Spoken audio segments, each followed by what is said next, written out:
Et bonjour à toutes et à tous les amis, j'espère que vous allez bien. On se retrouve ce matin pour un nouveau point de marché matinal, le dernier de la semaine, mais un point qui va être un petit peu plus dense et un petit peu plus long que d'habitude, étant donné que j'ai été absent pendant 2 jours. On va revenir un petit peu sur les différentes actualités justement de ces derniers jours, les différents points macro et techniques importants à faire ce matin.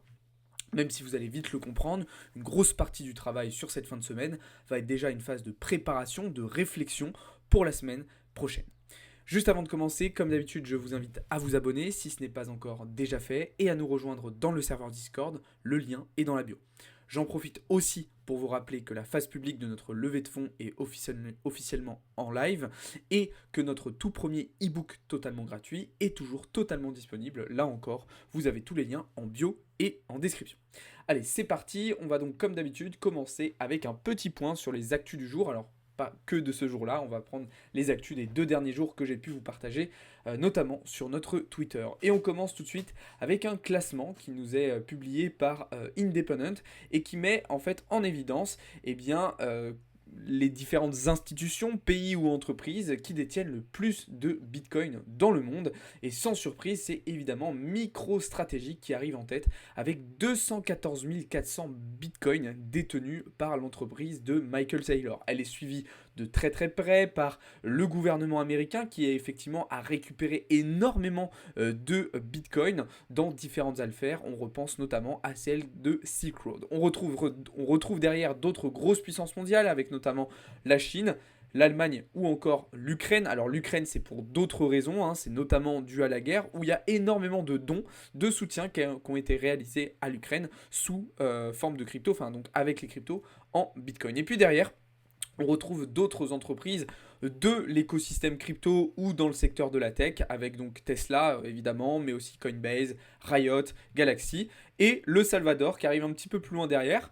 C'est un petit peu le truc surprenant de ce classement. Effectivement, même si le Salvador a été le premier pays mondial à accepter officiellement le Bitcoin, aujourd'hui, ce n'est clairement pas le pays qui en détient le plus. Ok, ils en ont entre guillemets seulement 5690. Alors c'est déjà pas mal, mais c'est sûr que comparé aux États-Unis ou à la Chine, ils sont bien loin derrière.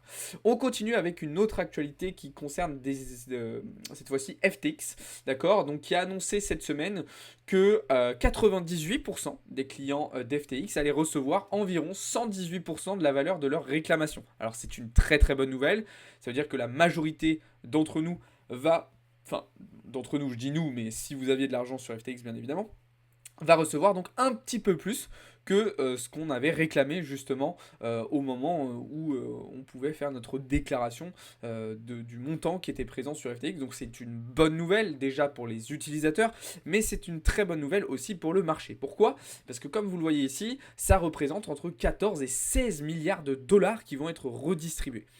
Et il faut savoir que parmi toutes ces personnes qui vont recevoir cet argent, eh ben, il y en a beaucoup qui n'attendent que ça pour se repositionner pour le marché ou pour s'exposer davantage sur le marché. Donc ça va faire un nouvel apport de liquidité sur le marché à hauteur peut-être de, alors peut-être pas la totalité, mais peut-être 5-10 milliards de dollars, ce qui n'est clairement pas négligeable et ce qui pourrait justement participer aussi au bull run et à la montée du marché crypto. Donc c'est vraiment de plusieurs points de vue, je trouve une très très bonne nouvelle. Je vous invite à me dire ce que vous en pensez dans les commentaires. On reste aux États-Unis et on continue cette fois-ci avec Grayscale, donc l'un des plus gros fonds d'investissement américains, qui a décidé assez récemment de retirer en fait sa demande d'approbation d'ETF futurs sur Ethereum auprès de la SEC, donc le régulateur financier américain. Alors un petit peu surprenant, mais en fait c'est probablement stratégique pour justement laisser un petit peu plus de place et se donner un petit peu plus de certitude quant à l'approbation des ETF spot Ethereum qui ont été demandés par de nombreux fonds d'investissement. On suivra ça évidemment dans les prochaines semaines, pour voir un petit peu de quelle manière ça avance. Toujours aux États-Unis, on va parler désormais de Donald Trump qui s'est exprimé il y a quelques jours à nouveau au sujet des crypto-monnaies et qui est, on peut le dire très clairement aujourd'hui, pro-crypto. Alors, est-ce que ce sont de réelles convictions? Est-ce que c'est un pur opportunisme financier et électoral? On peut se poser la question. Toujours est-il que Donald Trump souhaite vraiment mettre fin à l'hostilité envers les crypto-monnaies. Il faut savoir qu'actuellement, le gouvernement Biden est très très très hostile aux cryptos, mais pas seulement. On a vu aussi que le gouvernement de Biden avait augmenté l'imposition sur les plus-values sur les marchés en général. Donc globalement, un gouvernement qui est très fermé à l'investissement, ça ressemble un petit peu à ce qu'on peut avoir par exemple en France. En tout cas, donc Donald Trump souhaite mettre fin à ça. Il souhaite aussi favoriser l'adoption de masse des cryptos. Donc ça, c'est une très très bonne nouvelle. Et il a annoncé aussi recevoir et accepter les dons en crypto pour sa campagne électorale. Alors voilà, c'est une très très bonne nouvelle évidemment. Maintenant attention, encore une fois, c'est peut-être uniquement de l'opportunisme financier dans le sens où ça peut lui rapporter de l'argent et électoral parce que je pense qu'il a très très bien compris que les cryptos avaient une place centrale dans l'élection américaine et que ça pouvait donc lui rapporter aussi des voix, très simplement. Maintenant, là où j'émets un point d'interrogation, c'est sur le fait que voilà, Donald Trump il a une politique économique qui est nationaliste, donc il va chercher à renforcer le dollar, à redollariser énormément les États-Unis, ce qui ça va un petit peu plus à l'encontre de Bitcoin et des cryptos, donc on verra comment ça se passera, mais en tout cas, je trouvais l'actu intéressante à vous partager. On enchaîne avec un autre investisseur et milliardaire américain, puisqu'Elon Musk a fondé donc récemment sa société, sa propre société d'intelligence artificielle, donc XAI, et cette dernière a terminé son premier tour de financement cette semaine. Elle devrait donc, selon Bloomberg, se valoriser à hauteur de 18 milliards de dollars déjà pour le moment. Donc voilà. Petite actu sympa que je tenais à vous partager, on surveillera ça bien évidemment dans les prochaines semaines. On va parler désormais d'un autre fonds d'investissement américain. Après Grayscale, on va parler de Von Eck, qui a décidé, alors là c'est un petit peu surprenant et même un petit peu drôle, j'ai envie de vous dire, de lancer un indice sur les mêmes coins. Alors Von Eck, il faut savoir qu'ils se sont aussi positionnés pour les ETF spot Bitcoin et Ethereum, d'accord. Et aujourd'hui, ils lancent donc un index sur les mêmes coins, donc dans lequel on retrouve notamment du Dogecoin, du Shiba, du PP, du WIF ou encore du Floki. Alors, évidemment, c'est un petit peu drôle, c'est un petit peu aussi surprenant, mais ça vient un petit peu confirmer une réflexion que je m'étais faite il y a déjà quelques semaines maintenant, où en fait, pour moi, le futur des ETF crypto, c'est pas d'avoir un ETF sur chacune des cryptos qui existent. C'est pas d'avoir un ETF Solana, un ETF Chainlink, un ETF XRP. Non, c'est plutôt d'avoir des ETF qui vont regrouper des altcoins en catégories. Donc par exemple, avoir un ETF crypto intelligence artificielle, avoir un ETF crypto RWA. Ce genre de choses, je pense que c'est beaucoup plus cohérent, beaucoup plus logique que d'avoir un ETF sur chaque altcoin, parce que ça serait déjà beaucoup plus risqué et pas forcément pertinent au vu des investissements qui seront réalisés dessus. D'accord. Donc voilà, là aussi je vous invite à me dire ce que vous en pensez dans les commentaires. En tout cas, je trouvais la petite actu assez sympa à vous partager. Et puis on vient donc à la dernière actualité de ce matin. A-t-on un retour en bear market sur les cryptos? Le bull run est-il terminé? Alors non, absolument pas. Il est évidemment même pas encore totalement commencé. Ce qu'on a eu jusqu'à maintenant, effectivement, c'est un bull market, c'est une phase de pré-bull run, mais on n'a pas eu encore le vrai rallye haussier. Pourtant, lorsqu'on regarde sur Google Trends, eh bien on se rend compte que les recherches pour les termes crypto, mais c'est l'équivalent aussi sur Bitcoin, etc., eh bien elles sont revenues au niveau de ce qu'on avait pendant le bear market. Donc quelques semaines de range actuellement sur le marché ont suffi pour déjà faire fuir les nouveaux investisseurs et puis surtout pour revenir sur des niveaux de hype beaucoup moins importants. C'est un signal très très intéressant, c'est un signal bullish et potentiellement aussi un signal de bottom actuellement sur le marché. Donc je trouvais la data très intéressante. Mais bien évidemment que non, les cryptos ne sont pas du tout de retour en bear market, on est simplement dans une phase de latéralisation comme il y en a eu d'autres par le passé et comme il y en aura d'autres dans le futur, d'accord. Et effectivement, le bull run n'est pas encore vraiment commencé. Le vrai rallye haussier démarrera, selon moi, un petit peu plus tard dans l'année 2024, lorsque justement on aura l'élection américaine, lorsque peut-être que la Fed aura débuté son pivot et donc sa baisse de taux d'intérêt directeur, que la situation macroéconomique et géopolitique s'améliorera. D'accord ? Voilà en tout cas ce que je pouvais vous dire pour les actus du jour, les amis. On va désormais passer aux actus macroéconomiques, puisqu'il y a eu quelques petites choses cette semaine. Alors on le sait, globalement, on était dans une semaine beaucoup plus light, beaucoup plus légère en termes de catalyseurs, mais il y avait quand même des petites choses intéressantes.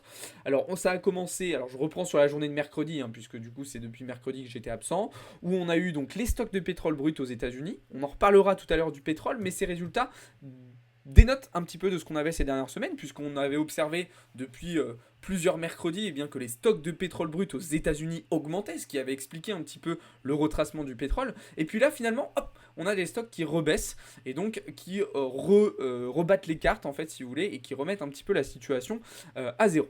Hier, on avait une journée aussi intéressante avec notamment la décision de la Banque centrale anglaise sur ses taux d'intérêt directeurs qui les a maintenus à 5,5%. 5,25% pardon, sans surprise. Et puis le chiffre phare d'hier, c'était les inscriptions hebdomadaires au chômage qui ont continué d'augmenter et d'ailleurs bien plus que les estimations l'attendaient. Alors ça c'est un chiffre à retenir puisque vous allez comprendre que ça a eu un petit peu d'impact et d'importance sur les marchés sur la journée d'hier et pour cette fin de semaine. Aujourd'hui, on a eu aussi des premiers résultats importants avec notamment le PIB, donc la croissance sur le premier trimestre au Royaume-Uni, des chiffres plutôt encourageants, c'est ce qu'on avait déjà noté un petit peu sur le dernier trimestre 2024 avec une activité économique et une croissance qui semblent se réveiller un petit peu chez nos voisins anglais. Maintenant c'est beaucoup trop tôt pour crier victoire, mais c'est déjà plutôt encourageant. Et puis cet après-midi, relativement calme, mais on aura quand même les chiffres de l'indice Michigan avec les anticipations d'inflation à court terme, à 5 ans, les attentes et la confiance des consommateurs. Maintenant que le point macro est fait, on va pouvoir passer d'un point de vue technique purement et on va commencer bien évidemment par regarder le dollar. Et oui, le dollar qui avait tenté une réintégration de la structure précédente sur la journée d'hier, mercredi et d'hier, a finalement été totalement rejeté. Et comme je vous le disais à l'instant, ça s'explique notamment par les inscriptions hebdomadaires au chômage qui sont en hausse. Et oui, chômage en hausse, c'est évidemment plutôt une bonne nouvelle pour l'inflation puisque ça peut permettre justement et servir de levier à la Fed pour endiguer un petit peu l'inflation. Bah oui, si vous avez de moins en moins de gens qui ont du travail, vous avez de moins en moins de gens qui ont un bon pouvoir d'achat et donc qui peuvent dépenser leur argent, ce qui permet de limiter un petit peu l'inflation. Donc c'est la raison probablement pour laquelle on a eu ce rejet du dollar. Alors c'est vrai, hein, d'habitude ces inscriptions hebdomadaires au chômage, elles n'ont pas autant d'impact sur le marché. Mais il y a deux choses, déjà dans le contexte actuel c'est évidemment des chiffres très très importants, et puis dans une semaine aussi calme c'était un petit peu le seul catalyseur qui pouvait justement être important pour le marché. Donc sauf gros retournement de situation, je m'attends quand même à une respiration un petit peu plus profonde du dollar, peut-être même jusqu'à revenir tester les 104 points. Maintenant attention, la situation est loin d'être parfaite, on a encore une inflation qui reste élevée, donc je m'attends pas forcément à gros changement de momentum sur du daily, weekly, monthly pour le dollar, mais à court terme, sur du 4 heures, effectivement, on peut avoir une respiration un petit peu plus basse. Ça a d'ailleurs permis de donner un petit peu d'air à d'autres classes d'actifs. Pour rester sur les devises, on va notamment parler de l'euro, qui est venu parfaitement rebondir après la réintégration de sa structure 4 heures, et bien justement sur le bas de cette structure, ce qui lui a permis de réagir magnifiquement et de repartir à la hausse. Donc il y avait un très bon prix d'entrée ici. Moi personnellement, j'étais pas trop devant les écrans ces 2 derniers jours et en plus de ça, il y avait quand même un petit peu d'incertitude sur le dollar, donc je n'ai pas pris la position. Mais il y avait quelque chose d'intéressant à faire.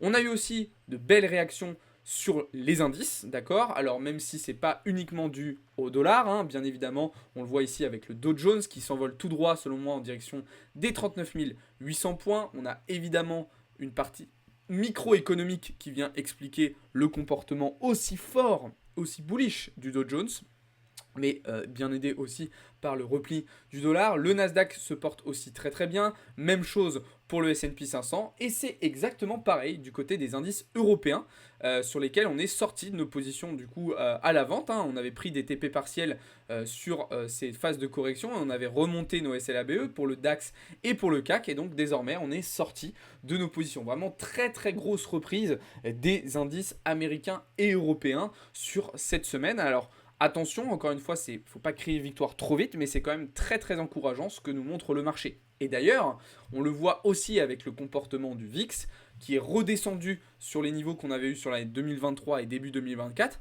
ce qui nous montre que les marchés restent résilients, restent sereins, restent confiants, malgré une conjoncture macroéconomique qui n'est pas parfaite, macroéconomique mais aussi géopolitique, qui n'est pas parfaite. Donc ça, c'est vraiment des signes de résistance, de force du marché qui sont vraiment très très intéressants et qu'il faut absolument prendre en compte. Donc vous l'avez compris, mon exposition actuellement sur les marchés s'est réduite assez fortement depuis une semaine, parce que du coup j'ai pas mal de positions sur lesquelles soit j'ai pris mes take profit, soit j'ai clôturé mes positions ABE, donc là j'ai une exposition qui est beaucoup moins importante, et ça fait du bien, parce que du coup ça va me permettre de repartir sur une base un peu plus neutre, d'accord, de repartir un petit peu à zéro, pour le gros bloc de travail qu'on va avoir sur le mois de mai et juin, avant l'été et avant la reprise au mois de septembre. Donc c'est plutôt une bonne chose, et personnellement ça me convient totalement. Pour rester sur les marchés traditionnels, on va faire un petit point du coup sur les matières premières. Je vous en parlais tout à l'heure avec le pétrole. Donc, petite réaction haussière étant donné que les stocks de pétrole brut américains ont diminué. J'attends toujours un retest de cette zone-là des 80-81 points. Deux options, soit on sera rejeté par cette zone, dans ce cas-là il faudra viser plus bas, soit on va être capable de réintégrer, dans ce cas-là il faudra viser 83 voire 87 points. Et c'est d'ailleurs cette deuxième option que je privilégie pour le moment. Du côté de l'or, là aussi, grosse réaction cette semaine, puisque l'or est venu exploser avec une facilité déconcertante cette zone de polarité, ce qui lui permet de s'envoler très rapidement au-dessus des 2300 points. C'est allé trop vite. Personnellement, je n'ai pas pu prendre la position. Pourquoi ? Parce qu'il aurait fallu un retest de ce niveau-là pour pouvoir rentrer. Donc là, je n'ai pas pu prendre cette position, mais en tout cas, vraiment très intéressant ce que nous fait le gold. Alors, attention, des fois, c'est pas hyper rassurant quand on a le gold comme ça qui s'enflamme à une telle vitesse. Ça peut être annonciateur d'éléments ou de catalyseurs un petit peu plus négatifs pour les marchés. Mais on retrouve à nouveau cette conjoncture assez surprenante où tous les marchés montent en même temps. Les indices montent, le gold monte, les cryptos montent. C'est quelque chose d'un peu surprenant parce qu'en général, ces différentes classes d'actifs n'ont pas les mêmes comportements sur le marché. Donc voilà ce que je pouvais vous dire là-dessus. En parlant des cryptos, justement, on y vient. Le marché crypto, lui aussi, se porte bien. Vous le voyez actuellement avec un Bitcoin aux alentours des 63 000 $, Ether qui est repassé au-dessus des 3 000 $ et une grosse majorité des alts qui se portent bien. Bon, que dire sur Bitcoin ? C'est bullish. Et globalement, le scénario qu'on avait identifié début de semaine se déroule à merveille. On est parfaitement revenu combler la zone de FVG qui avait été éclairée la semaine dernière au moment de l'impulsion haussière suite à la publication du rapport NFP. Donc voilà, on a vu tout à l'heure avec des données de sentiment de marché que c'était plutôt bullish. On l'observe aussi sur les données d'order flow, puisqu'on observe en ce moment, je vous l'ai partagé ce matin dans le Discord, que en gros, les retail continuent de vendre, mais que les whales continuent d'accumuler, ce qui est un signal bullish très intéressant. Maintenant, attention, petite subtilité, à court terme, selon moi, on va quand même revenir chercher les 59 000 $ et on a une très grosse zone d'ordre à revenir récupérer justement entre 59 et 60 000 $.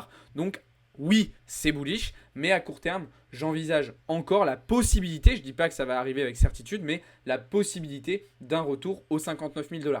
C'est la raison pour laquelle j'attends pour le moment, avant de rentrer sur mes positions sur les alts, notamment Ordi, ARB ou encore DYDX que j'ai pu vous partager cette semaine dans le serveur Discord. Vous voyez ARB qui est venu chercher la zone qu'on attendait. Même chose sur Ordi. Le DYDX d'ailleurs que je vous avais partagé dans le Discord, lui nous fait des performances extraordinaires depuis qu'on a touché nos 2 prix d'entrée. Mais voilà, je reste prudent et patient tant que nous n'avons pas atteint les 59 000 $ sur Bitcoin.